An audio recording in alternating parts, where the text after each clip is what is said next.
Hey everybody, welcome back. It's Aaron with Coast to Coast Fishing. Today we're going to do another tackle time with Aaron. In my last video, some of you had questioned what I was tying up when I was in the back of the boat and we are getting ready to go deep dropping. So one thing I wanted to show today was a twisted dropper loop. So I usually use 40-pound mono when I make my my deep drop rigs. You can use these for chicken rigs if you're going for small snapper. Vermillion tend to like chicken rig if you use like a 2/0 circle hook and some squid on it. Even something lighter like a pompano rig on a beach. You can put a piece of cork on the end of it with a little 1/0 or 2/0 and a sand flea or something like that, or the fish bite sand flea. You can put that out there too. But this is gonna show you basically how I make my deep drop rigs. I have used these to catch yellowedge grouper, snowy grouper, all sorts of snapper, blackfin snapper, yelloweye snapper. Just got some golden tilefish this past weekend. We've caught blueline tilefish on this, all on the exact same rig. You can upscale it, downscale it, whatever you want to do. I like 40-pound. It's actually stronger than you think. Some people question, oh, you're 900 feet of water deep dropping with 6-pound weight. 40 pounds seems a little light. It works. I have proof that it works, and I actually like to go lighter because I feel that you get more of a hookup rate, which is always the happy medium, right? Can you get them to the boat, or can you hook up more and catch more fish? I usually like to run like a 3/0 circle hook or Kahle Hook. If I'm going for snapper or grouper, you can go just a little bit bigger.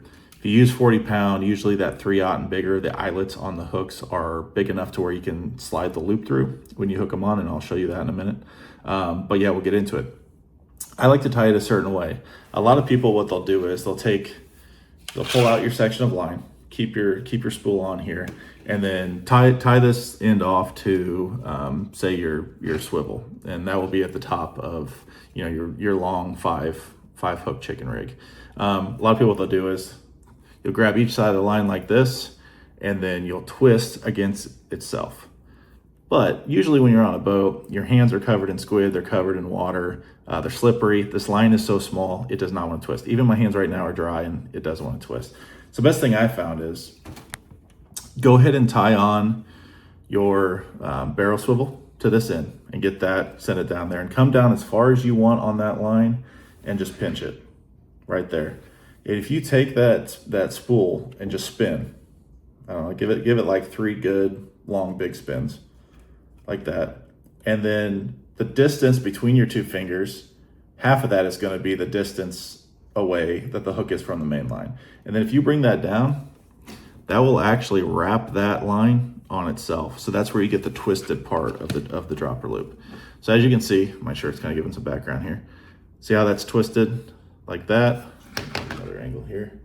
It's twisted on itself, and it leaves a nice little loop on the end.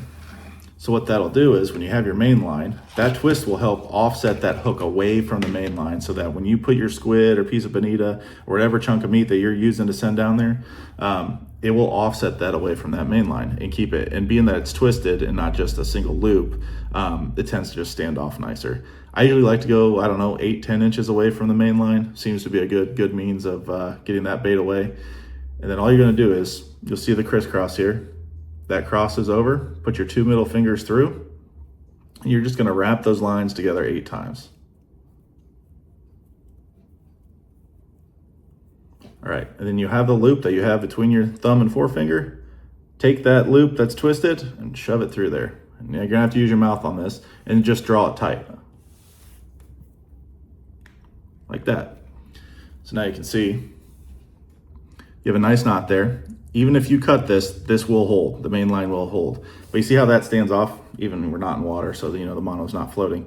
But see how that stands off away from that main line? And then what you can do is you can put your 3, 4, 5/0 hook right in this loop here. It makes it nice too when you have the 5 different hooks that are sitting on your rod and you're going to move spots or you're done for the day. You can slide those hooks off and not get hooked when you're moving them off the boat or washing down your rods and reels when you're done at the end of the day. So you can pop those on, and what's nice is you can leave those on there. And then when you want to do the next one, come down as far as you want. I go to maybe, 16 inches, maybe 18 inches down, grab it again, just spin it 3 times. Like that. Grab how far you want to do it, and you pull it together. There you go. Just twist it up again. Put your middle fingers right through the loop of the standoff part there, and just 8 times around.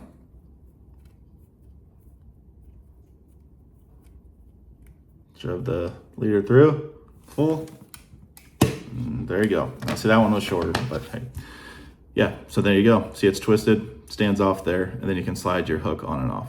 So my favorite hooks to use are actually Kahle hooks. They're kind of like long liner style hooks for deep dropping. They're super sharp. They tend to hook up, and once you get them in the mouth, they're not coming loose just by the shape of them. But I just have a little, like, I believe it's like a 2/0 little circle hook here.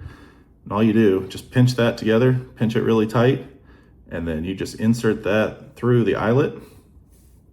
So it goes through the eyelet, and then just push the hook through that loop and pull it tight. And there you go. You've got your offset.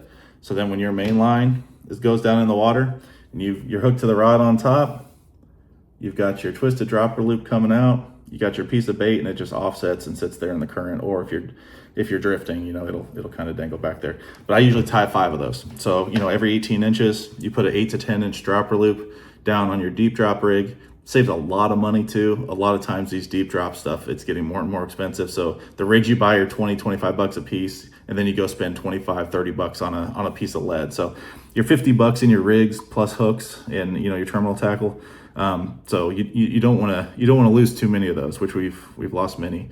And I think you've seen in some of the previous videos, I make my own rebar deep drop weights. That helps save on a lot of money too. So maybe I'll do a little tackle time with Aaron, and I'll make some of those deep drop weights too and film how I do that. Yeah, so here you go. This is your twisted dropper loop, perfect amount of offset, squid, bonita, my favorite to do. If you're going for snapper, put both on the hook. You never know what they're gonna eat. They tend to hook up better that way anyways. But yeah, this is a proven method. So let me know if you have any more questions. We'll do some more tackle times with Aaron, and we'll show you some of these nice little tricks to save some money and catch a lot of fish. I appreciate you watching. Tune into the next one. Thank you.